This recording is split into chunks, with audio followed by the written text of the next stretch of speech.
জনাব তারেক জিয়া সাহেব দ্বিমতকে প্রকাশ করার জন্য, দ্বিমতকে উৎসাহিত করার জন্য উনি উনার নিজের ক্রিটিসিজম কার্টুনকে শেয়ার দিচ্ছে,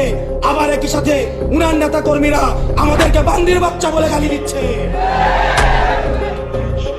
আমরা দৃষ্টি আকর্ষণ করছি আপনাদের, যারা নেতৃত্বস্থানীয় পর্যায়ে রয়েছেন তাদের বিরুদ্ধে ব্যবস্থা নেবেন, না হয় আমরা ধরে নিব এই সিগন্যাল সেন্টার থেকেই দেওয়া হচ্ছে।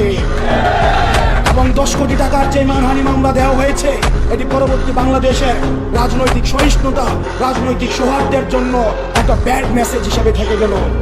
আমরা চাই